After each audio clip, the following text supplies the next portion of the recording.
Hello student, good morning, welcome back. आप लोगों को एक्सरसाइज क्वेश्चन पेपर 2019 सेट के है, ठीक है ना। तो पहले जो बताया था वो दूसरा सेट था, ये है के है। तो के में हमने कल क्वेश्चन नंबर फर्स्ट सॉल्व करा दिया था, सेकंड पूरा सॉल्व करा दिया था और थर्ड का पहला क्वेश्चन सॉल्व कराया था। अब देखिए थर्ड का तीसरे का थर्ड का वाला पार्ट देखिए।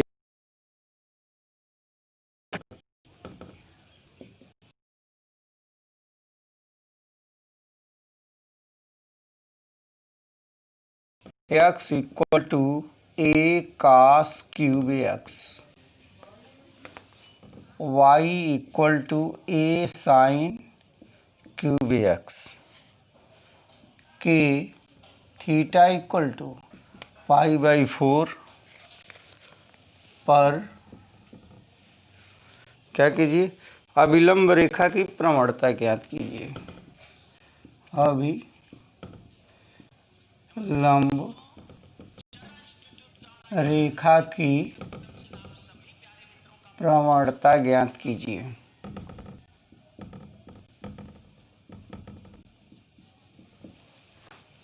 ठीक है, सॉल्व। अब देखिए प्रवणता क्या होता है। प्रवणता होता है dy/dx होता है, ठीक है ना। प्रवणता dy/dx होता है। तो dy, ये देखिए x का फलन है, दोनों को क्या कर लें, हम डिफरेंशिएट कर लेते हैं। डिफरेंशिएट कर लेंगे तो उसकी वैल्यू निकाल लेंगे, ठीक है ना। यह दोनों जो है वो ये थीटा है, ये भी थीटा है, थीटा का फलन है। तो क्या लिखें हम, ax equal to a cos cube theta और y equal to a sine cube theta. ठीक है, ये जो है वो थीटा का फंक्शन है। तो differentiating with respect to theta, ठीक है ना। तो लिख देंगे differentiating with respect to theta. तो ये हुआ dx/d theta. dx/d theta equal to क्या लिखेंगे, इसका डिफरेंशिएशन होगा 3 cos स्क्वायर थीटा। पहला फार्मूला लिखते हैं, 3 पहले आ जाएगा 3a cos स्क्वायर थीटा। अब cos थीटा का डिफरेंशिएशन करते हैं तो लिखते हैं माइनस साइन थीटा। हो गया, तो -3a cos square theta into sine theta. Okay, ये चीज होगा। दूसरा क्या लिखा है, y इक्वल टू, इसको भी डिफ्रेंशिएट कर ले तो dy/dx,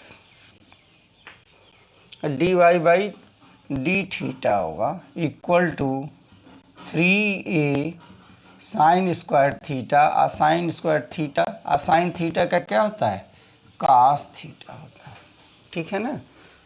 तो अब हमको निकालना क्या है, dy/dx इक्वल टू, dy/dx का मतलब क्या हुआ, dy/d theta upon dx/d theta हो गया, ठीक है।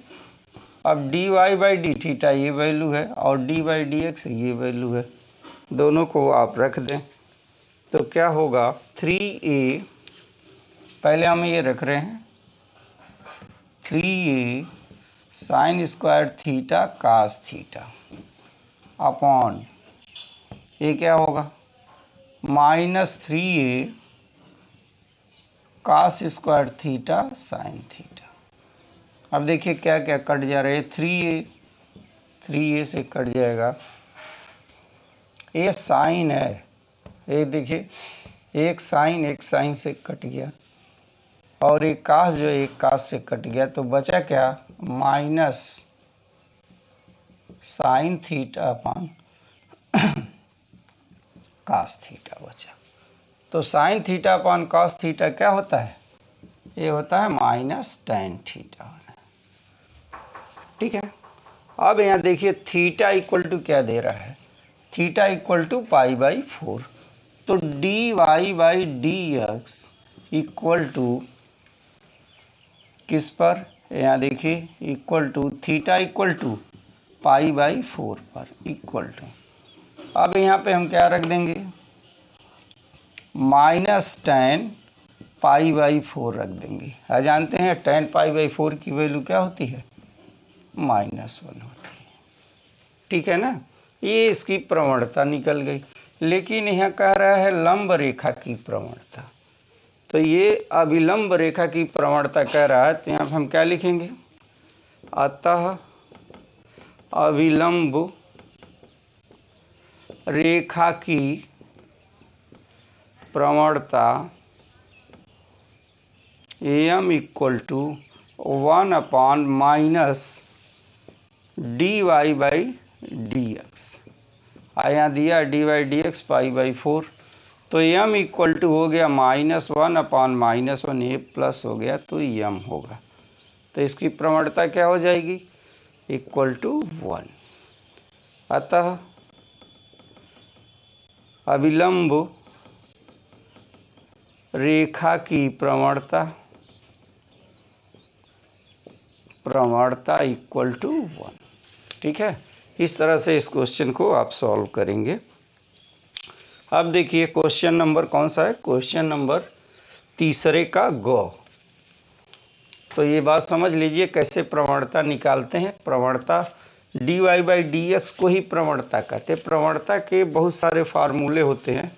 प्रवणता m इक्वल टू होता है tan थीटा, उसके बाद y2 minus y1/x2 minus x1, ये भी प्रवणता ही है। ठीक है, और जब आते हैं कैलकुलस में तो dy by d x at a point क्या है, x1 y1, ये भी प्रवणता है। तो जहाँ जिसकी ज़रूरत पड़ेगी वो हम लिखेंगे। ये देखिए तीसरे का ख, तीसरे का ख लिखा है गो, तीसरे का गो, यदि tan inverse x plus tan inverse y plus tan inverse z equal to pi, देखिए यदि tan inverse x tan inverse y plus tan inverse z equal to pi, ये दिया हुआ है, तो हमको क्या सिद्ध करना है, तो सिद्ध कीजिए कि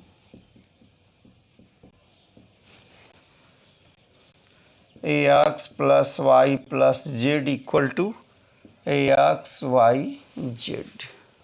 इसको ओपन कर देना, तो बोलो इसको ओपन खोल देना इसमें। ठीक, अब देखिए प्रूफ, देखिए ये फार्मूला है tan inverse ax plus tan inverse y plus tan inverse z equal to क्या लिखा है, पाई लिखा है।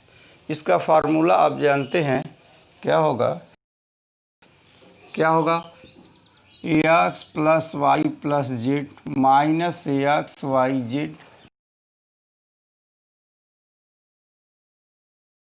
टू पाई हो गया। ठीक है ना, ये फार्मूला है, फार्मूला बताया है कैसे होता है।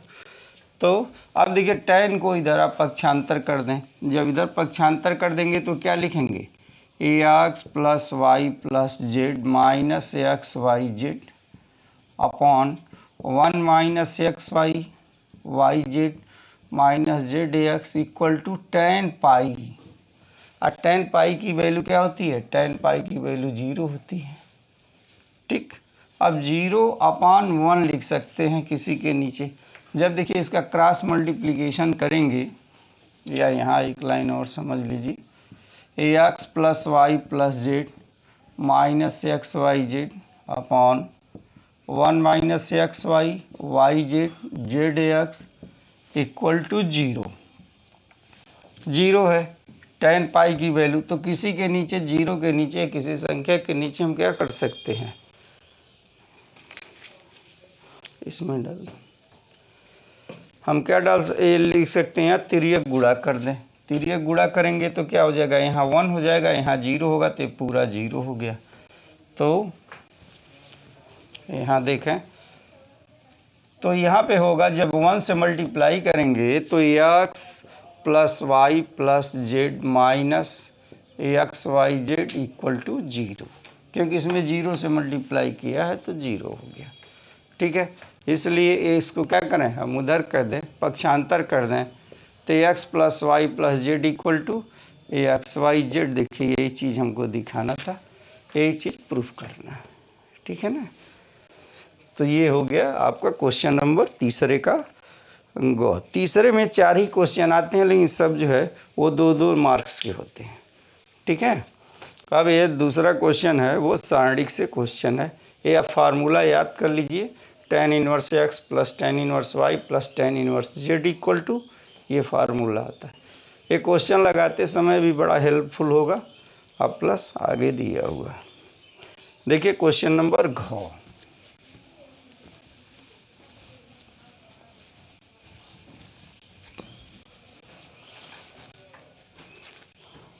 तो घ में क्या लिख रहा है, सिद्ध कीजिए, ये सारणी का क्वेश्चन है। घ सिद्ध कीजिए कि, क्या सिद्ध करना है, a c a plus c a plus b b a b b plus c c equal to क्या सिद्ध करना है, 4ABC सिद्ध करना है। ठीक है, तो ये 4ABC कैसे सिद्ध होगा, देखें यहाँ प्रूफ। इसका लेफ्ट साइड लेके चलते हैं, लिखेंगे a c a plus c a plus b b a b b plus c, और यहाँ होगा सी होगा। ठीक है, अब आप यह देखें कि ए, यहाँ पे लिखा ए प्लस बी और यहाँ भी बी है, तो ए 2A 2B। इसी तरह से यहाँ क्या लिखा है, ए 2B प्लस सी और 2C प्लस सी। R1 को अगर हम जोड़ देते, आप ऐसे जोड़ेंगे तब भी वही मान आएगा, या इसको जोड़ें या दोनों को जोड़ें। ठीक है ना, हम R1 को जोड़ लेते हैं, R1 equal to R1 plus R2 plus R3। ठीक, तो जब इस तीनों को जोड़ के यहाँ लिखेंगे तो क्या हो जाएगा, 2A प्लस बी होगा। इसको जब जोड़ेंगे तो होगा 2B प्लस सी, और यहाँ होगा 2C प्लस ए हो गया। हम सिर्फ पहले रो को ऐड किए हैं, समझ में आया, पहले रो को ऐड किया है, बाकी को ऐड नहीं किया है, बाकी को ऐसे ही छोड़ दिया, तो बाकी वैसे उतार ले। तो यहाँ क्या होगा, A प्लस बी, यहाँ बचेगा B, यहाँ A, यहाँ B, यहाँ B प्लस सी, और यहाँ C बचा। ठीक, अब देखिए इसमें से हम 2 कॉमन ले लें, 2 जब हम कॉमन ले लेंगे तो बचेगा क्या हमारे पास, यहाँ सब इक्वल का साइन लगा देंगे, दूसरा स्टेप है। देखो यहाँ होगा A प्लस बी, यहाँ भी होगा A प्लस बी, और यहाँ पे हो गया B, यहाँ पे होगा B प्लस सी, यहाँ B, और यहाँ B प्लस सी, और यहाँ C प्लस A, यहाँ होगा A, यहाँ होगा C, ये डिटर्मिनेंट बन गया। अब देखिए, अब इसी को हमको क्या करना है, इसी को सॉल्व करना है। यहाँ देख रहे हैं ए भी देख रहे हैं, तो ये भी क्या हो गया, ये 0 हो जाएगा। अगर हम इसमें से इसको माइनस कर देते हैं, R2 माइनस R1 कर देते तो ये 0 होगा। यहाँ क्या बचेगा, यहाँ सिर्फ C बचेगा, यहाँ A कट जाएगा, C बचेगा। तो हम R1 को यहाँ चेंज कर दे रहे हैं, R1 माइनस R2 कर दिया, तो यहाँ पर हुआ 2, और यहाँ पहले में हो जाएगा 0, दूसरे में होगा, देखो B भी कट जाएगा, C बचेगा, यहाँ भी क्या बचेगा, यहाँ C बचेगा। दूसरे में लाइन में आ जाइए, यहाँ पर C बचेगा, दूसरे में देखिए यहाँ लिखा है a प्लस बी, और यहाँ है b, यहाँ है a, और फिर यहाँ b है, यहाँ b प्लस c है, और यहाँ c है। अब देखिए, अब क्या आप देख सकते हैं, अब पहले रो में देखिए c यहाँ है, c यहाँ है, c को क्या करें, बाहर ले लें, तो बाहर ले लेंगे तो होगा क्या, 2c determinant 0 1 1, a plus b, b a, b, b plus c, और यहाँ बचेगा सी बचेगा। ठीक, अब एक स्टेप और करें, अगर हम यहाँ चाहते हैं 0 आ जाए तो इसमें से इसको माइनस कर दें, तो C2 को चेंज कर रहे हैं, C2 माइनस क्या, C2 माइनस C3। ठीक, अब हम इसको इधर हम लिख दे रहे हैं,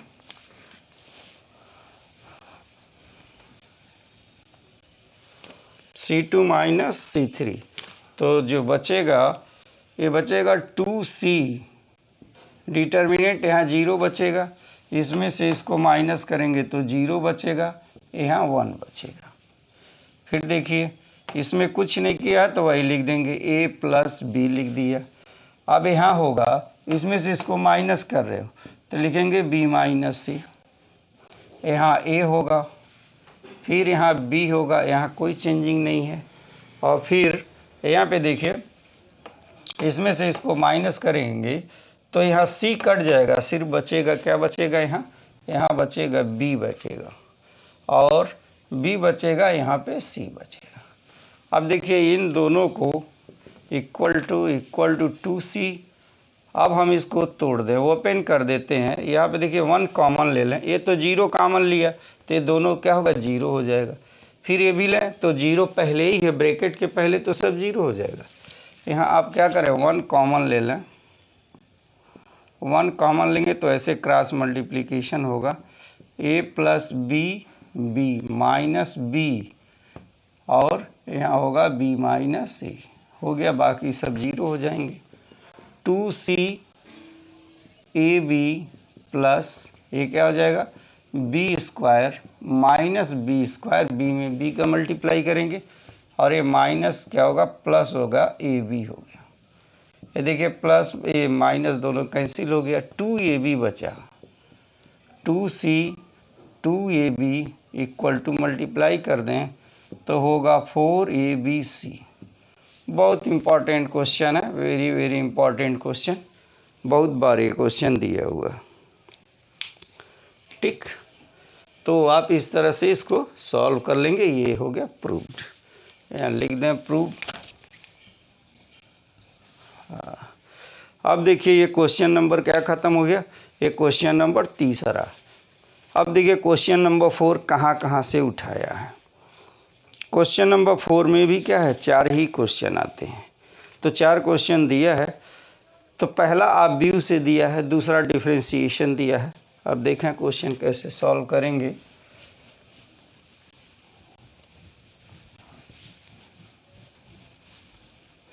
क्वेश्चन नंबर 4, क्वेश्चन नंबर 4, आप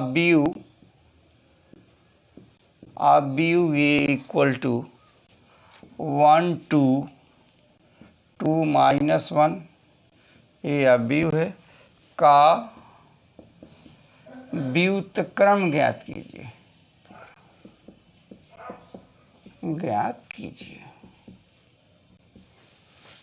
ठीक है, मेथड नहीं दिया है, मेथड दिया रहता तो हम उस मेथड का यूज करते, लेकिन हम किसी भी मेथड का यूज कर सकते हैं। अब देखिए ए का व्युत्क्रम a inverse equal to a d j a upon mod a, यह देखिए इसी फार्मूले का यूज करना है। तो सबसे पहले हमको एडजॉइंट सेट ए निकालना है, ए डी जे ए, और उसके बाद मॉड ए ले लीजिए। ठीक, तो सॉल्व देखें, ए सॉल्व यहीं से ले लो। पहला क्या दिया है, a इक्वल टू 1 2 2 माइनस 1 दिया है, ए आप BU में दिया हुआ है। आप इसका मॉड ले लेंगे, जब मॉड लेंगे तो एक इसमें होगा, या डिटर्मिनेंट में चेंज हो जाएगा 1 2 2 -1। ये देखिए डिटर्मिनेंट में चेंज हो गया। जब ये 1 2 2 -1 है, अब इसका मॉड लेंगे तो यहाँ देखिए -1 -4 इक्वल टू -5 हो गया। ठीक है, मॉड A इक्वल टू -5। अब हम क्या लिखेंगे, अगर ये 0 आ जाता तो हम यही छोड़ देते कि A इनवर्स ज्ञात नहीं किया जा सकता। तो लिखेंगे mod A is not equal to 0। ये 0 के बराबर नहीं है, अतः A इनवर्स ज्ञात किया जा सकता है। समझ में बात आ गई? अतः A इनवर्स क्या होगा, ज्ञात किया जा सकता है। तो अब हम निकालेंगे इसका, अब देखिए आगे क्या निकालेंगे, A के सह गुणनखंडन निम्न होगा। ओके, अब A11 निकालिए। A11 इक्वल टू होगा -1 पे power R plus C M1। अब देखिए क्या करना है, A11 ये है तो हम ये AM1 इक्वल टू, या डायरेक्ट लिख दे रहे हैं -1 1 प्लस 1, देखिए R भी 1 है और रो भी 1 ही है, इक्वल टू A -1 हो गया। तो इसकी वैल्यू तो कुछ नहीं होगी, यहाँ पे क्या लिख देंगे -1। इसी तरह A12 इक्वल टू -1 1 प्लस 2। अब देखिए हम आ गए यहाँ पर, इसको लिया है तो ये पूरी लाइन छोड़ देना है, ये लाइन छोड़ देना है, यहाँ क्या बचेगा, ये देखिए 2 होगा, 2 होगा तो ये -2 हो गया। अब ये पहला रो हो गया। अब दूसरे रो में आइए, A21 इक्वल टू -1 2 प्लस 1 होगा। अब कहाँ हम आ गए, यहाँ पे आ गए। अब हम ये लाइन पूरा छोड़ देते हैं, ये लाइन यहाँ क्या होगा, ये हुआ 2 इक्वल टू 2, तो ये हुआ -2। ठीक, अब होगा A22 -1 2 प्लस 2, तो ये देखिए -1 है, यहाँ पे क्या है A+1 होगा, यही है ना इसकी पोजीशन है, तो +1 यहाँ पे लिख देंगे 1 इक्वल टू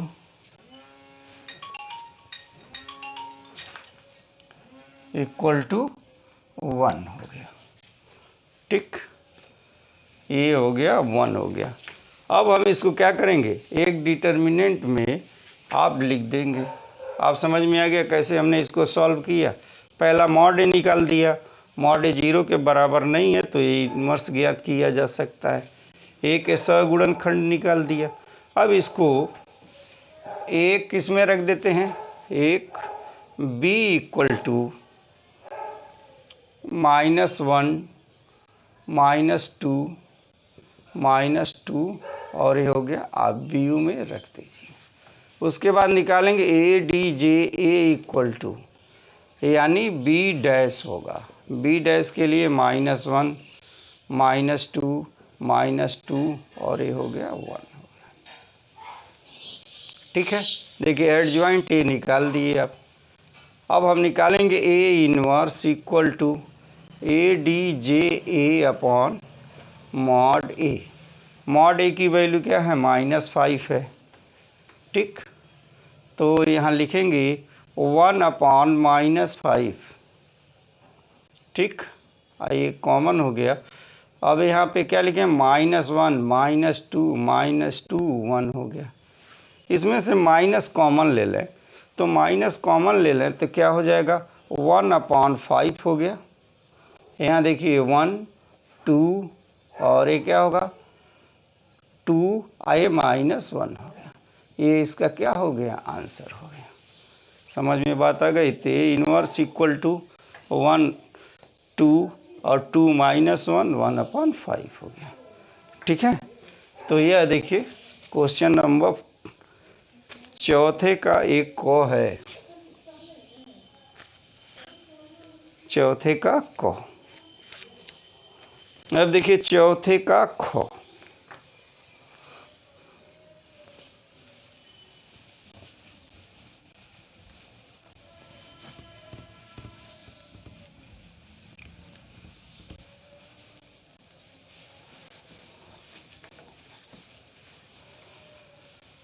चौथे का क डिफरेंशिएशन है।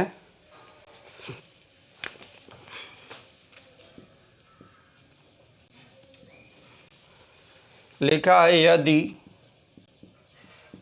y equal to ax cos ax हो तो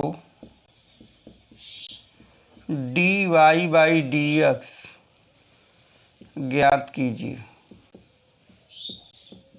dy बाई dx क्या कीजिए? ज्ञात कीजिए। सॉल्व देखिए, y इक्वल टू क्या है?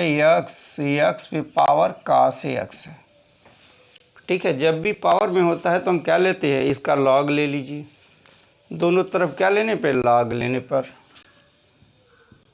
दोनों तरफ लॉग लेने पर। चलिए भाई लॉग ले लीजिए। यहाँ क्या होगा? Log y equal to log x cos x। ये देखिए ऐसे होगा, equal to ax cos x और ये हुआ log x। ठीक है, तो log y equal to x cos x और log x। इसमें कितने देख रहे हैं? इसमें कितने फंक्शन? 1 2 3 है। आई बात समझ में? इसको डिफ्रेंशिएट कर दें तो 3 है, तो पहले बार में 1 को कांस्टेंट मान, 1 को डिफ्रेंशिएट करेंगे, 2 को कांस्टेंट। इसी तरह से इसको क्रमशः करते आएंगे। देखिए कैसे लिखेंगे? Differentiating with respect to x। तो इसका डिफ्रेंशिएशन करेंगे तो 1/y और dy by dx equal to, अब यहाँ पर क्या लिखेंगे? ax cos x into d by d x log x। देखिए पहले एक लास्ट टर्म का हमने किया है, उसके बाद अब दूसरे टर्म का करेंगे। इन दोनों को कांस्टेंट मान लेंगे तो लिखेंगे x log x D by d x cos x plus, अब कौन सा बाकी है? अभी x बाकी है, तो log x cos x और dx upon dx equal to ax cos x into 1/x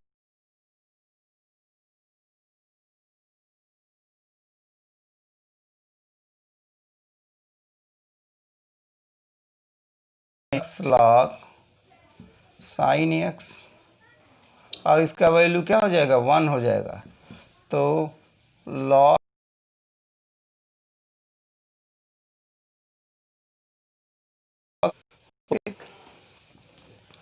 ए है, तो जो बचा है वह लिख लीजिए। यहाँ से देखिए cos x, ठीक, minus x log sin x plus log x cos x हो गया। 1/y dy by d x हो गया। ठीक है ना? तो dy by d x equal to क्या हो गया? इक्वल टू y, अब ब्रैकेट में ये पूरा आप लिख देंगे cos x minus x log, यहाँ पे देखिए log x, ये log x है, यहाँ छूट गया है, यहाँ देखिए log x होगा, log x log x sin x cos x। ये देखिए ये वैल्यू। अब y की वैल्यू यहाँ से आप उठा के रख लें तो होगा dy by d x equal to a x cos x और ब्रैकेट में cos x minus x log x sine x plus log a x cos x. ये आपका क्या हो गया, ये आंसर हो गया। ठीक है, तो जब भी पावर में रहेगा कोई भी डिफरेंशिएशन तो उसको हम क्या करेंगे, उसको हम लॉग लेके करेंगे। ठीक है, बताया गया है लॉगरिथमिक में। क्वेश्चन नंबर 4 का गो।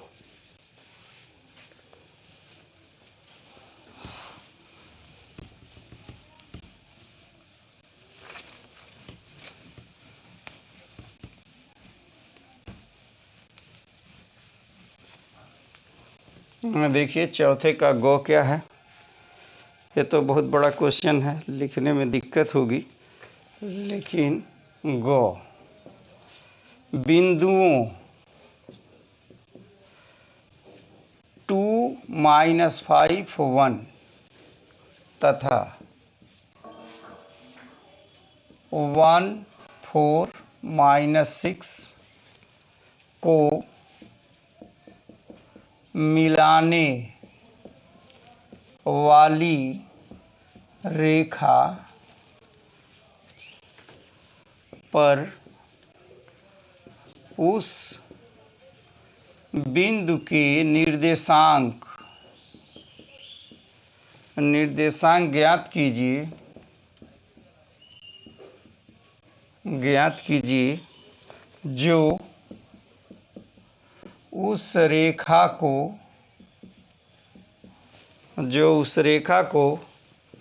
2:3 के अनुपात में अंतः विभाजित करती है।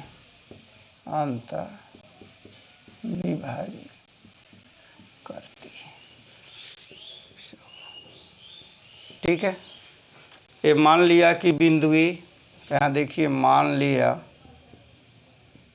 कि बिंदु ए 2 -5 1 है। ठीक है, बी क्या है 1 4 -6 है। ठीक है, तो पहले को हम लिखते हैं x1 y1 z1, दूसरे को क्या लिखते हैं x2 y2 z2, और इसमें रेशियो कितने का दिया है, रेशियो m1 संबंधी m2 इक्वल टू 2:3 दिया हुआ है। ठीक है ना, तो माना कि वह बिंदु P है, P इसके निर्देशांक लिख लीजिए x y है, जो रेखा को 2 संबंधित 3 के अनुपात में बांटती है।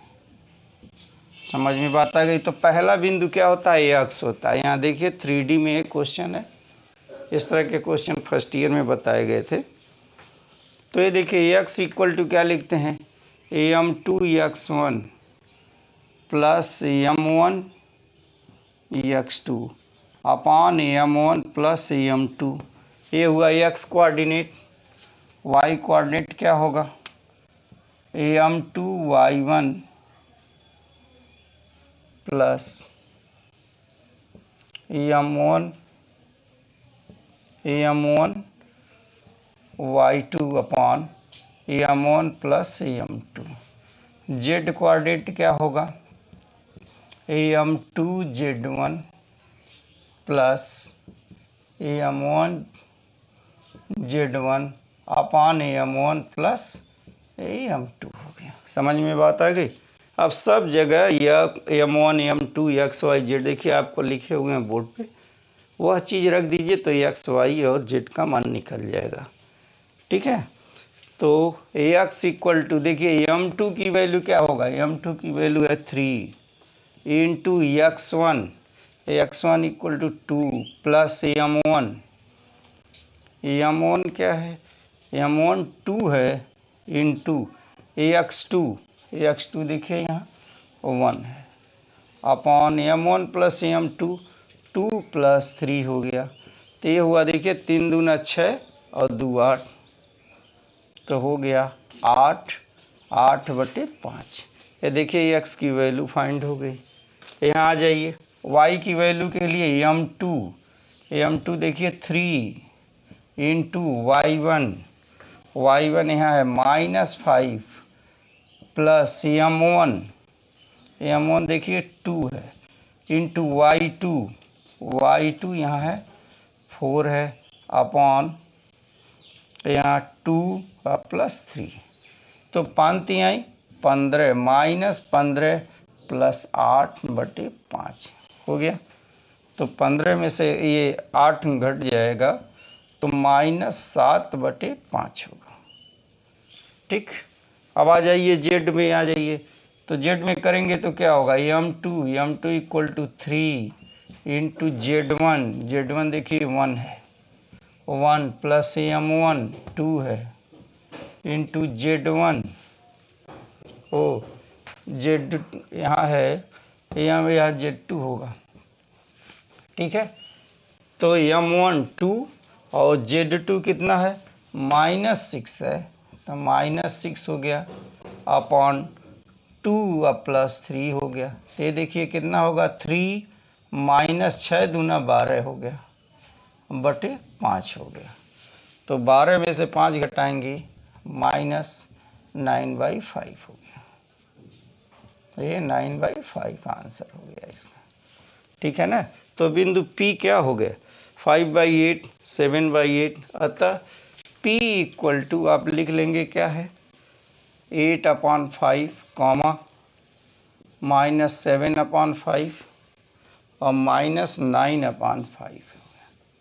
ये इसका क्या हो गया आंसर हो गया। ये देखिए 3D का क्वेश्चन है, बहुत